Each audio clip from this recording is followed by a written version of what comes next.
Hi everybody, welcome back to my channel. This is been a video that I've been doing over the past 6 months now, so there's been a lot of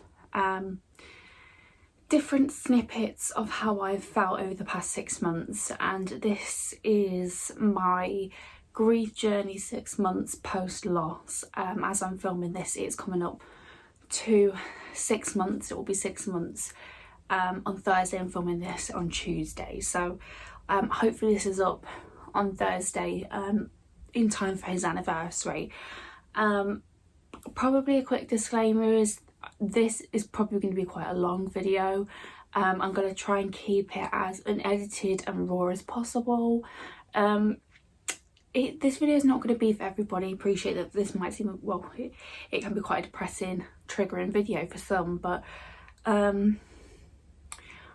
I got a really overwhelming response to my 3 weeks post loss video. I had so many people contact me to say that they can relate or that their video helped them in some way, and I found it really helpful to do that video myself, and to reflect on, and just to show that people's grief it's very individual and very different to everybody, and I think you'll see that again in this video. So I'll try and keep this intro quite short because, like I said, the clips are going to be quite long, but this is my grief journey 6 months post loss. So yeah, I'll run the clips now. So seeing as I'm documenting all the firsts and things that I do for the first time in my grieving journey, today was the first day that I spoken to my dad, and I kind of said comments here and there before, and like it's like out of the blue I just say something and I'm like talking to him. But today it's I don't even know what day it is, to be honest. I want to say it's the 18th of August. I come back from work, had a shower, washed my hair, and opened the wardrobe. I went to go and collect my dad Monday. His ashes were ready, like funeral was Thursday, picked ashes up Monday, and I keep my dad in my wardrobe now. I will show you actually. So my wardrobe, and there's my dad there. So I've got the scatter tube, mini scatter tube, and the order of service there.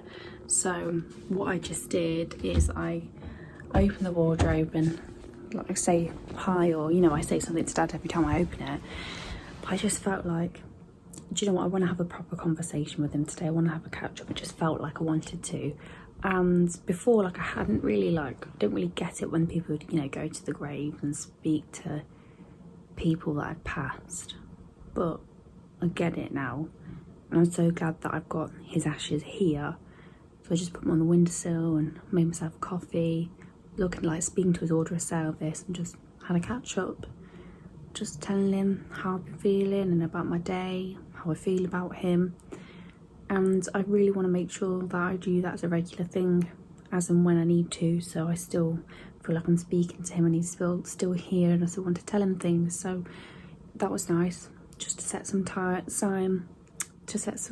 aside and to talk like I normally would. So today marks the official first milestone since losing dad, which is it's 1 month today since we lost him, or since we found out that he'd gone. And I just feel just hurt. It doesn't seem to get easier. I was sent some videos by one of dad's colleagues, a bunch of videos yesterday from him at work, and it just really showed his personality and being a joker and all that sort of thing. And I just was smiling so much watching these videos because it was just so dad. Everything was just so him. So I'm so glad I've got them, and it just brought everything back. of like, this is the person that he was and that's who I remember him to be. But I just can't get my head around the fact that I will never see him again. I will never have a conversation with him again. I'll never be able to give him a cuddle again. Like, all of those things just don't make sense to me. It just doesn't feel fair that I'll never have those things again and it's gone. But that's how I've been feeling the past few days. It's just those emotions that have come to the surface that I just don't get it. Like, it doesn't make sense to me how someone could be there one minute and gone the next and gone forever. But yeah, today marks 1 month since we found out that he went, and a week yesterday from when we had the funeral, which the funeral feels ages ago. But since we found out we lost him, it feels like it's been way more than a month. But at the same time, like, no time at all. It's really weird. But yeah, that's the first sort of milestone in this journey. I'm sure I feel loads of different things today. It's literally first thing, just sat in bed watching Love Island. And I've got work today as well. But yeah, that's how I'm feeling so far. Just, don't know. I just miss him. It just hurts. So it seems I only do these updates when I'm on my bed in my dressing gown. But that is basically me to a T. It feels like a really long time since I've sat down and done an update. We're now at nearly the 2-month mark. And there's still a lot of question marks. We still don't know the cause of death, which is the biggest one. We don't know what happened, and it feels like it's been so long that I've almost made my own mind up as to what's happened, and if that doesn't turn out to be what I think it is, then I don't know how it'll affect me. More so, still waiting for my ashes into glass necklace to arrive. It's been about 4 weeks since we put that order in, so I'm still waiting for that. Yeah, I haven't started any bereavement counselling yet. A few weeks ago I just didn't feel ready at all. When they contacted me, I just felt like, no, not yet. I know when I'll feel like I'm ready to do it, and that didn't feel like then. I know that my brother has started it, but I know that I tend to dip in the winter months, and I feel like that's when I'll start to need it, and I'm starting to feel myself ever so slightly dipping.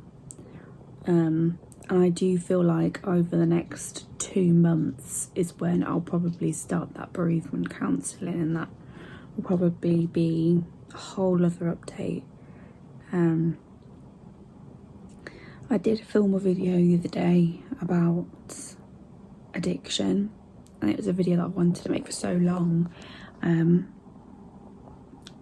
that was like surprising to myself, because I didn't think I'd get upset, but I felt really emotional making that. And I've probably had 2 breakdowns since the funeral and everything, which has been, the funeral's been over a month ago now. But day to day, I'm alright. I'm getting on with life and with work. I'm really busy with work. I've got a trip coming up next week. I'm going to Devon, which I think will be very needed and welcomed, and I am actually thinking about taking some of my dad's ashes, and it's really strict actually about where you can sprinkle ashes, but I don't know. I'll bring them just in case I feel like there's somewhere that I feel like right. But yeah, it's really mad how strict it is with where you put them. So yeah, I'm hoping the next update will be knowing I'm just gonna call it COD. Knowing COD and having my necklace. I'm hoping that's the next update. So I thought I would do another update. It has been, I think, maybe a couple of weeks now since I did the last update.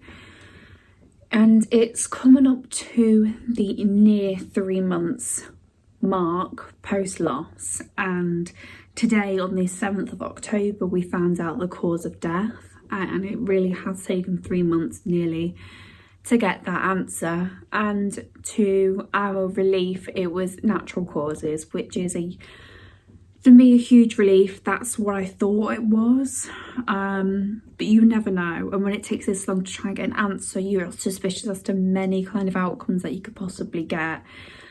And yeah, it was a relief to hear today that that's what it was, and we can finally have some sort of closure, because there was this huge question mark as to what the cause of death was. And natural causes to me just confirms that it was his time to go, and that nothing could have happened to intervene it, to change that.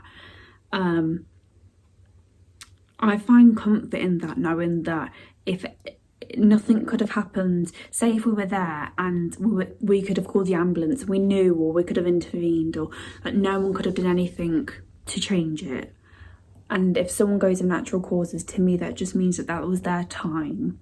And even though it feels like 49 is such a young age and it's no time at all, if that's what was meant for him, then that's what was meant for him, as morbid as it sounds. But that's how I found a lot of comfort, probably the most comforted I've felt this whole experience, through finding out the cause of death and knowing it was natural causes. Because everything throughout this, the whole seeing him in the chapel of rest was traumatizing, and it is something that I still struggle with, because it just didn't look like him at all. This has been the thing that's brought me the most amount of comfort, aside from maybe the funeral. But yeah, that's the last sort of update, and to close the last update of any news. The rest of this will just be sort of like emotions and milestones that will hit. It's also been just under a week since I got my ashes into glass necklace. I don't have it on right now. It's upstairs, but I'll insert pictures here of the necklace. It's beautiful. I again feel a lot of comfort wearing that. And I got it engraved, and it says "I love you millions" on the back, because that's what we said, is "love you millions." I've also got my tattoo. I don't know if I shared that. My memorial tattoo for Dad. I'll again put that here, of his birth flower and the day that he passed. It's been very strange couple of months. I really do get when people say that grief comes in waves, because that is exactly how it feels. Sometimes they're small little ones, and other times they're huge ones. You feel like you're drowning in the grief. But I think I've gone to a point now where I've emailed my counsellor today to try and resume therapy sessions and to start my bereavement counselling. So I feel like I'm ready to start doing that now. And it does feel like today has marked, or this week has marked, a turning point in my grief journey. Now that we know a lot of the things have been, like, a lot of big question marks, we finally got answers for, like the cause of death and all those sorts of things. And I've got my necklace now, and if there's nothing else that can be a surprise, like we know everything and we can officially register the death now, which is a relief, because it feels very weird, the fact that he's been gone almost 3 months, yet on like the registry list he's still alive. That's quite messed up. So that's the last update in terms of this journey. The rest, like I say, will just be milestones and how I'm feeling. So I feel as though it's been a little while since I've checked in with you all.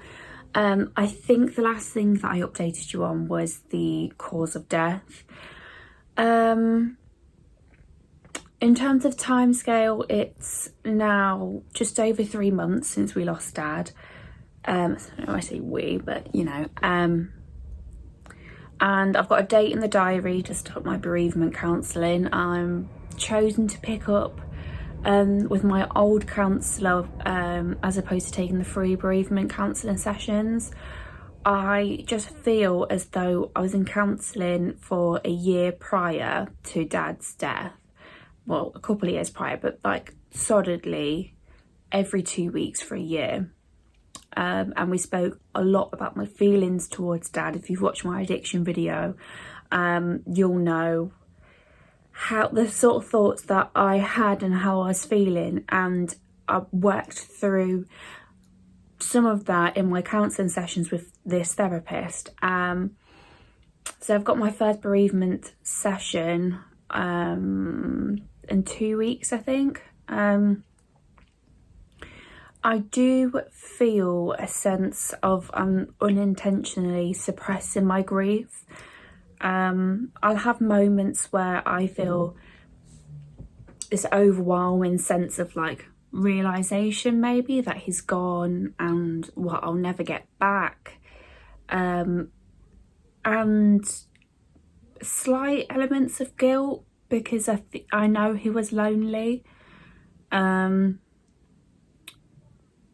but I'm also forever the optimist and trying to think almost positively. And I don't know if this is the right thing to do, but think, you know, I'm so grateful that I had him in my life, like trying to put a positive spin in everything. But I think that's me suppressing my grief a little bit, unintentionally just thinking, as opposed to being so upset that he's gone, I'm almost telling myself how grateful that I was that I had the time that I had with him, the relationship that we had, the bond that we built over the last couple years, because he was down and he FaceTimed me every day more than once, and we built a really beautiful bond over the last 2 years, 3 years, but I do think with doing that I'm almost like suppressing how I really feel.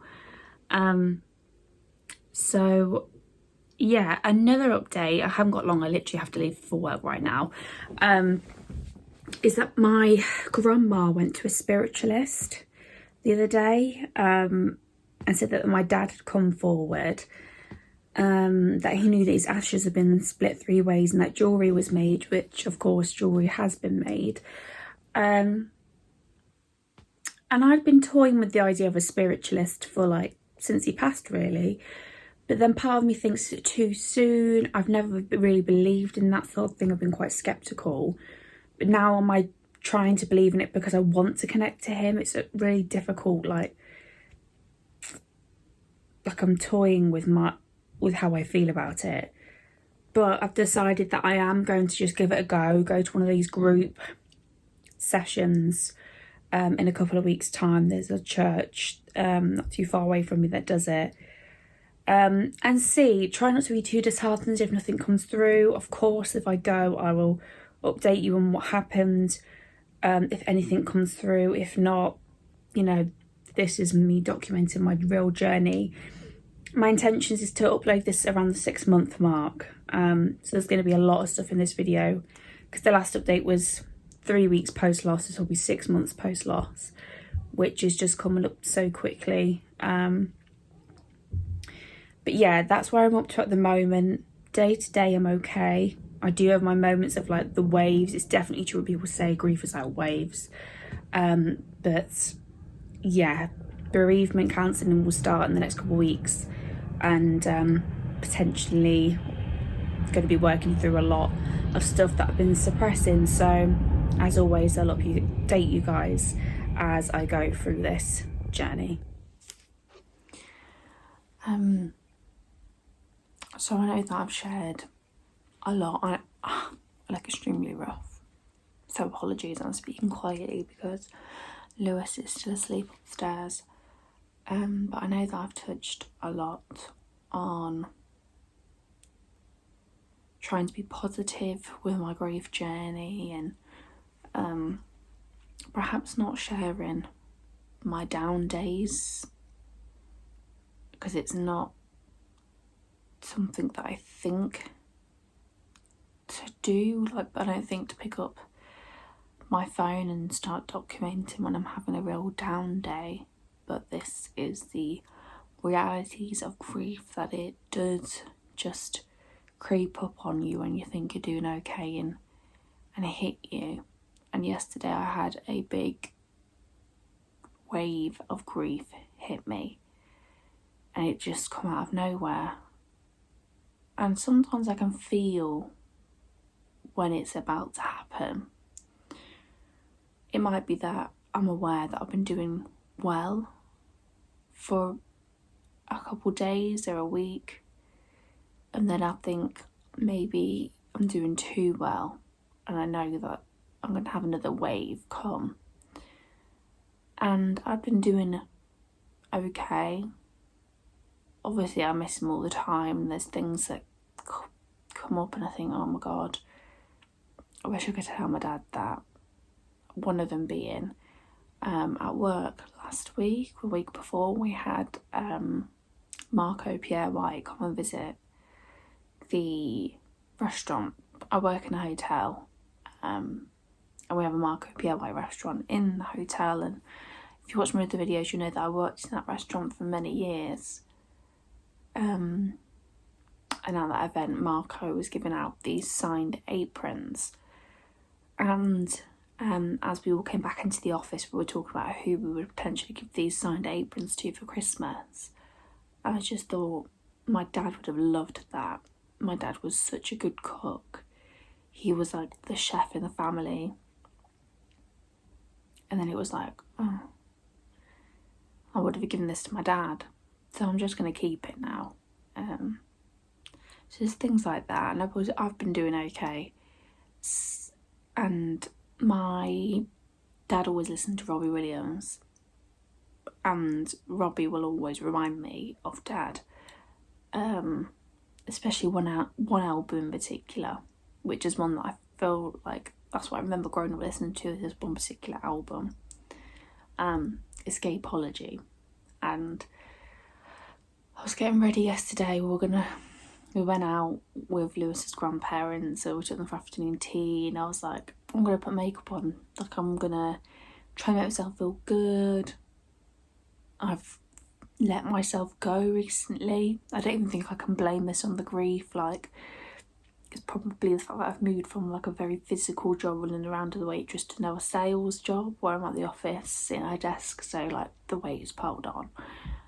So I thought, I'm going to make myself feel better. I'm going to put some makeup on and feel good. And I was in the shower and I was listening to the Robbie album thinking I could do it, and it just hit me, like uncontrollably crying. Sometimes when I cry so much, and I've only ever had one panic attack, that's when like my anxieties get really high because I just can't really breathe. And it was one of those, like a proper cry. And it just, I feel like it's really hard to cry in the shower, but it just wouldn't stop. I was trying to shave my legs, not really seeing where I was going because I was crying. But because of that, then my eyes just felt really emotional yesterday, and just sort of like keeping to myself quite a bit. And I actually had to come home after we'd been out and have a nap, like a 2-hour nap. Because you know when you've cried, you've got puffy eyes. I tired myself out. So I had a 2-hour nap. Still just felt really just sensitive.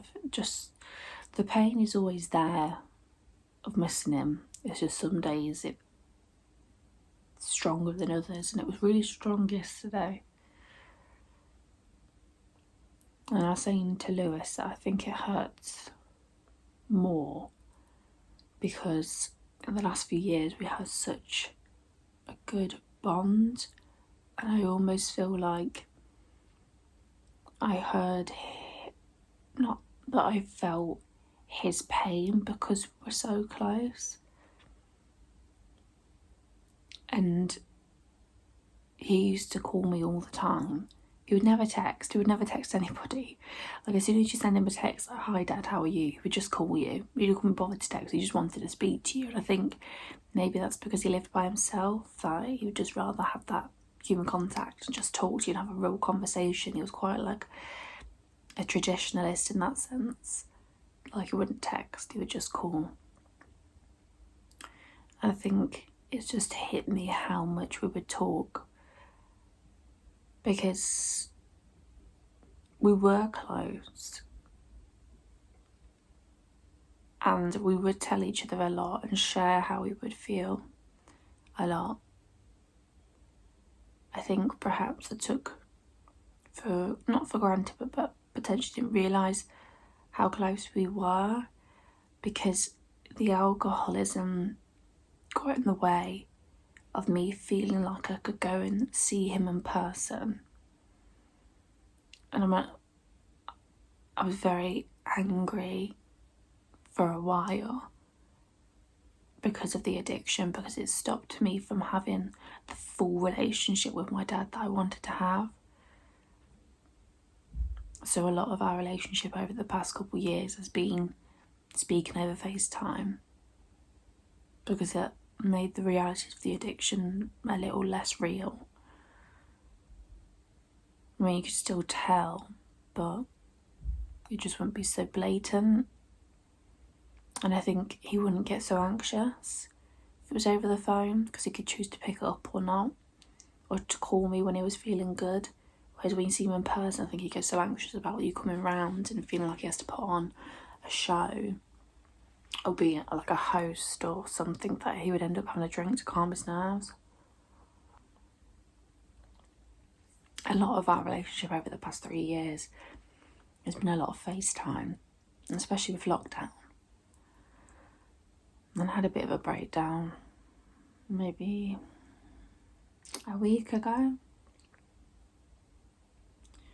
because I've been very broody recently. I've come off the contraceptive pill and I don't know what's happened, but I'm just really, really broody. And it just hit me, and then felt this guilt of, he'll never meet his grandchildren. They'll never know what he's like. They can hear stories, but they'll always be, it just hurts me that they will be like, oh, my granddad Steve died before I met him. I never knew him. And that hurts. And the last last year, I remember saying to Dad, what do you want for Christmas? He said grandchildren. And I just, now that I feel more ready, I got myself upset because I couldn't give him any. And I know that you can't have children for somebody else. Like, I can't have my children because my parents want grandchildren, and I wasn't ready. And I'm still not 100% ready now. It's just the urge to become a mum is like tenfold at the minute. But I don't know whether that's part of my grief. I don't know whether that's, I feel like if I was to have my own children, I'm trying to fill a void, and that's not fair. But yeah, I sort of had a bit of a breakdown the other day because he wanted grandchildren and he never got that. So just ignore how I look right now. It's about 8 o'clock in the morning, and I thought I'd do another update. I, very interestingly, night before, Tuesday night, seeing on Facebook earlier on in the day whilst at work scrolling, and seeing that the Spiritualist church had a medium on locally to us, and I thought, fuck it, I'm just going to go see what it's like. Had no expectations, wasn't really going to get a message from Dad. It was more just to see what they're like. I was trying to explain to people that the whole medium, getting a message, angels, I'm just intrigued.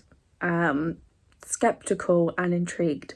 So even if my dad hadn't have passed, I would have been interested in going to one of these things just to see what they're like.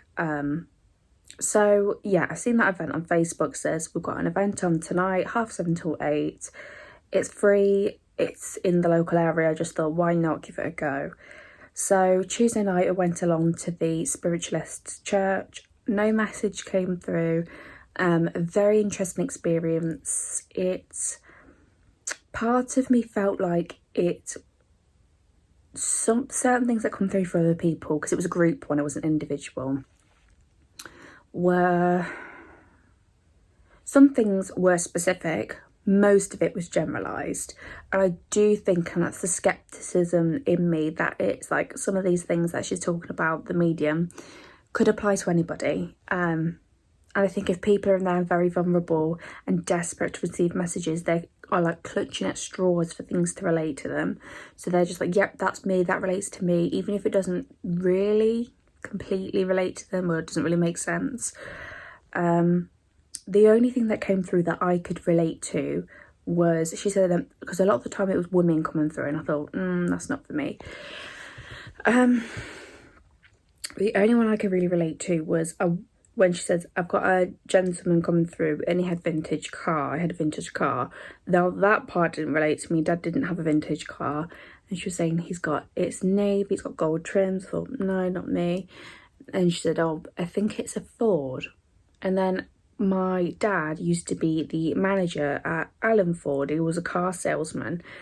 Now that was the only thing that related to me. And I was about to put my hand up and say, look, the vintage car doesn't relate, but the Ford does. But as quickly as I was about to, somebody had already claimed that and said, yeah, me. I just think it was interesting. It was quite funny just to, see something like that go on, and the types of people that go. Again, it was in a church, so it was more religious than what I was expecting. It was, we do a prayer before, you do a prayer after. Anytime people get messages, they're like, thank you, bless you to the medium. And we were quite obviously the newbies. It was very I felt like it was like the equivalent of walking into an old men's working pub, where you've got all the regulars, and anybody that comes in that's new, it's very obvious that you're like, you're not regular. And that's how I felt walking into there. And we were pointed out to be the newbies as well. So everybody else in there is clearly regulars. They say hello to each other. People come by themselves, and it's like, clearly these people come here a lot. If they're not just going for the medium, they attend the church anyway. And a lot of these people are older people, and I do feel as though you can sort of gauge why people are there. Most of these people had obviously lost their parents, obviously lost their grandparents, and some of them have probably lost their partners. So they've got like the medium has a range of people that they can sort of tap into and relate to, whereas we were by far the youngest people there, and it's almost like you couldn't really gauge who we were trying to get through to. And yeah, the medium did say, I want to just say, like, not the medium, the woman of the church said, I just want to say, like, welcome to the newbies. So it was like, it was pointed out to us that they were new. It was quite obvious that we'd never been before. Would I go to one of those things again? Yes. I think I'd be more intrigued to go to an event where it's like a medium or a spiritualist person that people have been to before and had good experiences and recommendations from. I don't know how I'd feel if I was to get a message. Some people say they never get a message. That was just the spur of the moment. I'm intrigued. Let's just go. It's local. It's free. Why not just go? So yes, that's what happened this week. I actually have my first counselling session in the next hour or so. I'm not going to have a chance to sort of update you just after the counselling session, because I'm literally having counselling 9 till 10 in work, like basically at 10. So it's going to be straight from counselling to work, which is not ideal. Usually I would give myself an hour.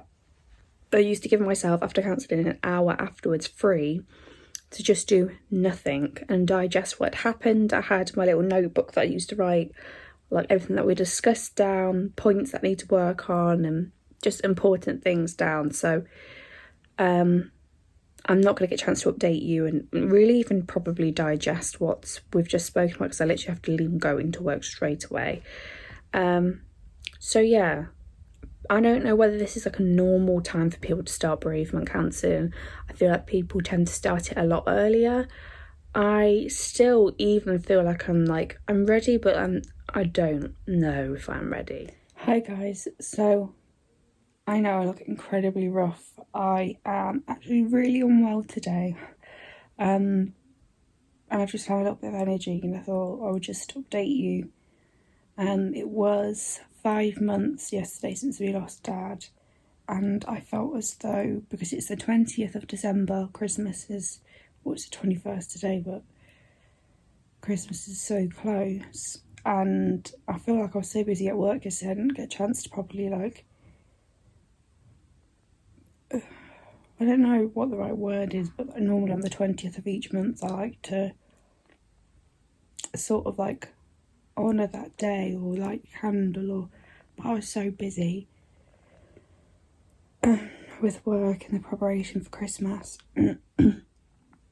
But I did go to the Spiritualist church last week again, so it's my second experience, and it was a really, really good experience actually, especially in comparison to my first time, which I think I did vlog. But yeah, the second time was good. I think what I take from these spiritualists' medium experiences is it's not I don't feel as though it's Dad sending me a message. It's more his presence is around us, and he's showing us that through memory links. So when I sat down, and the first thing the medium said was, because it's a group one, it's not individual, I think I just find that too much individual and almost too forceful. The first thing she said is, I'm feeling like a father's love coming through, and straight away I was like, it could be me. I'm feeling the father's love come through, and then she says, this man went to the spirit world very quickly, and he did pass quickly. He was a joker, and she said that, I think that was it. And then you sort of put your hand up if it relates to you, and I put my hand up straight away. She says, it's your dad? And I said, yeah, it is my dad. And then she says, the names Paul and George mean something to you, which they do. Paul's my dad's brother. George is my dad's stepdad who passed. So I thought that's weird, because the last medium didn't say, she wasn't specific, she didn't say names or anything. So when this one said names, I was like, okay. And she said that he likes gardening, which he loved to grow things. He would always FaceTime me and show me his, when he had before he was in the place that he last lived, he lived in a house, which is we lived in that house for years, 10 years. And that's where I have my happier memories, is when he moved into his flat, is when his mental health declined, and you could sort of tell. But anyway, in the house he had a greenhouse, and he loved growing things, and he continued that into the flat. I would grow things on his windowsill, so that resonated with me. So that resonated with me, the garden bit. But then there was parts of what she was saying afterwards that I couldn't relate to, so I stopped. I said, no, I don't understand that. And then she went on to somebody else. But I think when she went on to somebody else, it was still part of my, it was still related to me heavily. That was it. Initially she said the names John and George mean something, and I was with my boyfriend's dad, John, and then she went over to somebody else and said the name Paul means something. I thought, no, it means something to me. So this man used to like to go into the club, like an old men's working club, and he would smoke cigarettes, he had to go to the club. He'd have a newspaper, he did like to read the newspaper. And she said this man liked dancing, which Dad did. And then the thing that really made me think, whoa, I think this message is for me. and not for this person that's claiming it. She said this person likes to dance, and I can imagine him now like Frank Sinatra, My Way.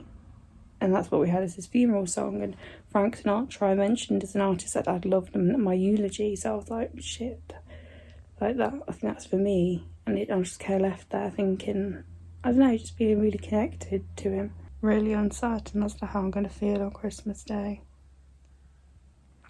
Part of me gets so excited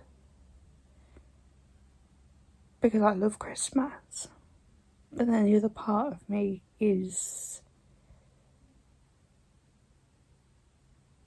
paranoid, not paranoid, just like very aware. Like, it could be probably will be a really hard day, and I'll have to have moments where I take myself off and just like, I don't know, just allow myself to feel how I feel. So that brings us up to current day. The last I filmed was just before Christmas. I was going through this video briefly last night because it's been such a while since I've reflected on any of those clips, and it feels like such a long time ago.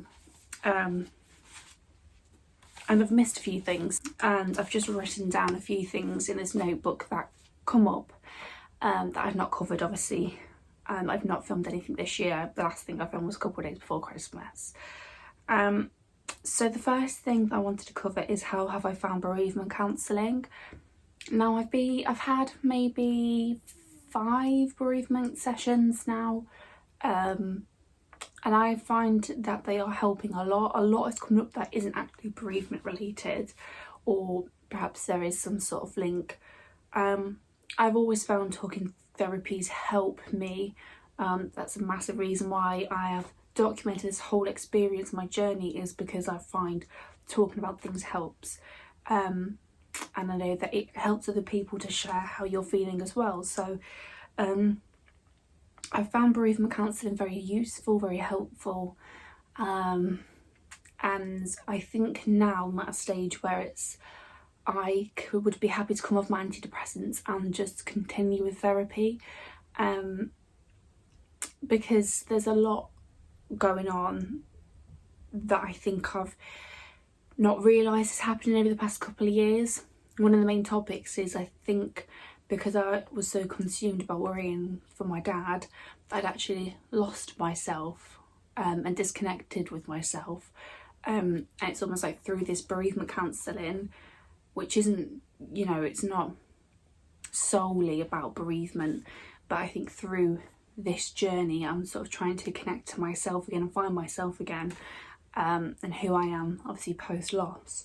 So I found bereavement counselling really helpful, really useful, and like I said, I feel as though I can continue now with therapy sessions alone and come off medication, which I see as a great thing, to come off medication and just to be in counselling.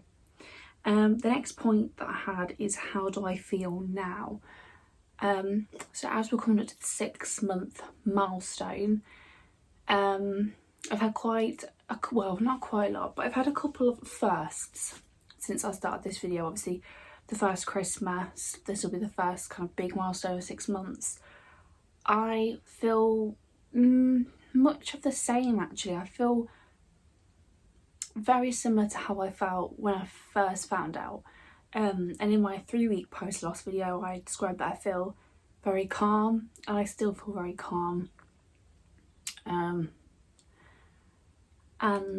I think I feel like I've got to give myself a pat on the back, because I do feel as though I've handled this incredibly well. I think a part of that is probably because I felt as though I've been grieving for a while, so like before he went. So I do feel as though my grieving journey has been different to other people's journeys, if it was a sudden loss, or if they weren't expecting it, because in one aspect this was a sudden loss. We wasn't expecting him to go, really. You always sort of hold your breath and hope that people with mental illness are going to turn their life around and get help and get better, and that's not always the case.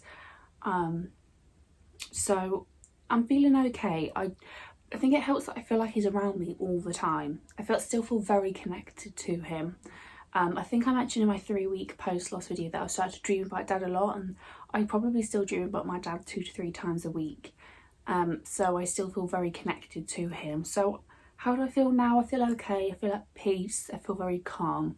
Obviously I have my moments where I feel very upset, very sad.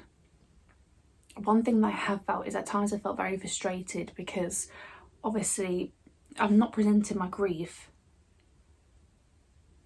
every day. So I'm still me, I'm still functioning.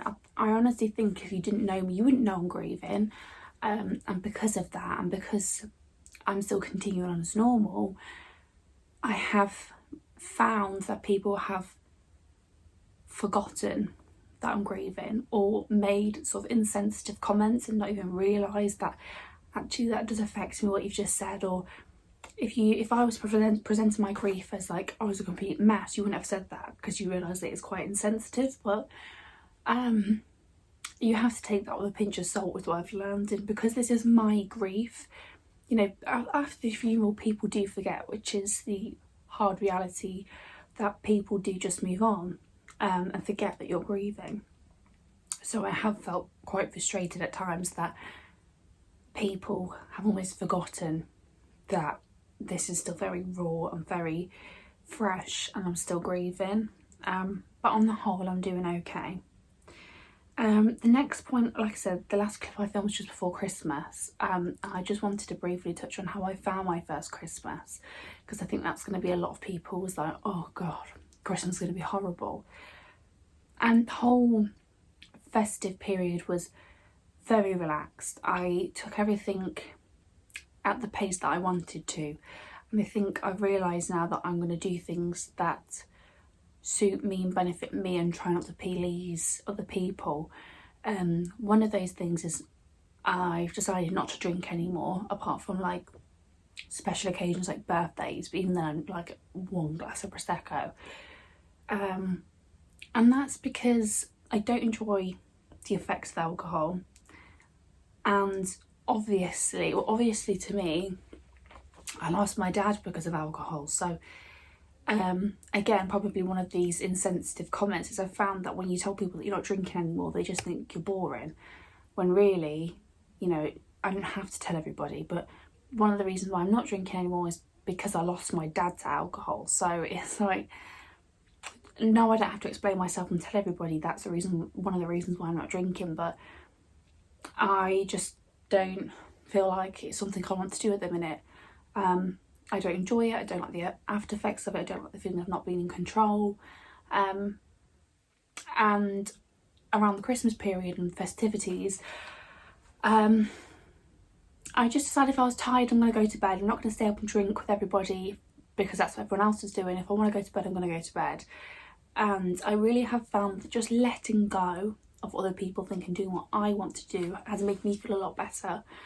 I didn't even see the new year in. I did not stay up for midnight, did not see the new year in, didn't want to have a drink, didn't want to. And I can find New Year's quite depressing sometimes and an anticlimax. And I feel as though if I probably would have been a bit emotional if I had stayed up. And I just thought, you know what, I don't want to drink, I don't really want to stay up, I'm just going to go to bed. So that's what I did. So all in all, the festive period went as well as it could. Obviously he was on my mind all the time, but it was okay. It was all right. So that's probably the biggest first milestone really, is the first Christmas, and it went okay. I had a bit of an upset Christmas Eve, but nothing major, and I just took everything at my own pace, which I think is important, because obviously it's not going to be the same as every other year, because quite clearly nothing's the same. So I just took things at my own pace, and I found that helped a lot. And then the last point that I wanted to touch on, because I think I mentioned a couple of times in this video about my spiritualist experiences, and I've had documented 2 of those, and I have actually been again, I've been for the 3rd time, and my dad did come through one that time as well. And essentially what the medium was saying is that he was really proud of you when you went to uni. He's so proud of you. He's proud of you and your brother. They mentioned my brother. And I have found a lot of comfort from going to the Spiritualist church, and I find myself now at a point where I'm just feel like I'm discovering myself and discovering everything and almost like starting over. So I'm at the point now where I'm questioning a lot of things. I don't know what my beliefs are. I find a lot of comfort going to the Spiritualist church, so I'm questioning what my beliefs are and what I find comfort in and what I can relate to. So I'm almost at a crossroads now of discovering who I am and what's important to me and what I believe. And I do think this is almost like, I don't think I would be on this journey had I not have lost Dad. So it's a positive journey of trying to find out who I am. And I think now that the worry and anxiety of worrying about my dad, I think ultimately I feel very relaxed and at peace because I was worrying and so anxious for so long.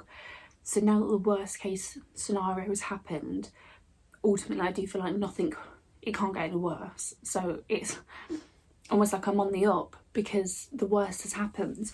And no, I don't think as though I hit rock bottom, but when you have suffered something so life-changing, then naturally other aspects of your life are going to change.